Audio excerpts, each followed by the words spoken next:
কড়াই বসি, কড়াইটা গরম হওয়ার পর তেল দিলাম, তেলও গরম হয়ে গেছে। এখন আজকে আমরা বরবটি ভাজা করবো শুধু। খালি বরবটি? হ্যাঁ, খালি বরবটি দিয়ে দিলাম।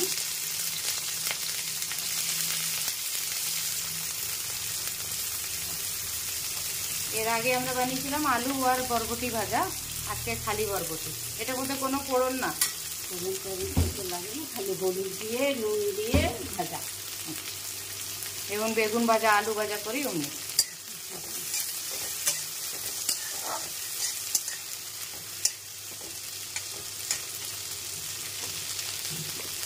গ্যাসটা সিমে জোরে করে দেবো?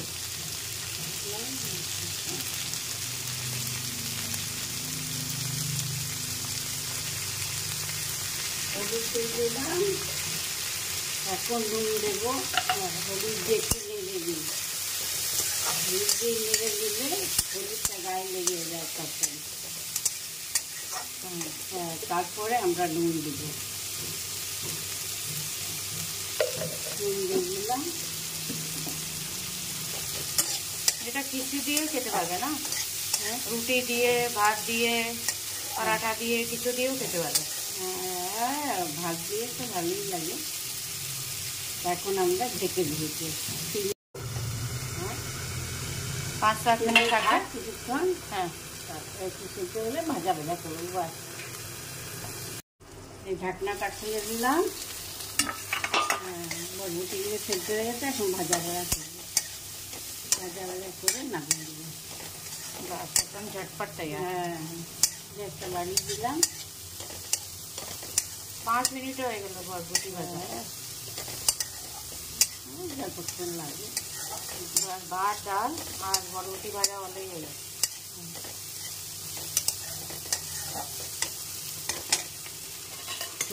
চান হয়ে যায়। আমি গরমের মধ্যে সবার অবস্থা খারাপ। পাউডার লাগাইনি না কোনোদিন।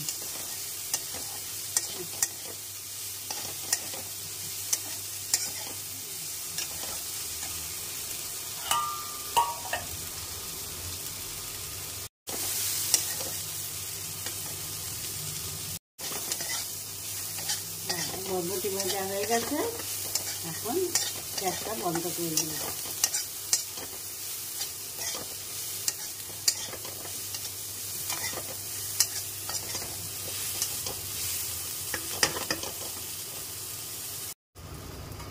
আর এই হয়ে গেছে আমাদের বরবটি ভাজা, একদম সুন্দর ভাজা হয়েছে। একটু ভাজাটা ভালো হয়েছে। পরে নিই না, একটু পুড়ে যায় তো মাঝে মাঝে। ওই বড় একটা বসালেই পুড়ে যায়, আর ঠিক মতন না ঢাকা খোলা হলে। বটি ভাজা হয়ে গেছে, দেখতেই পাচ্ছেন।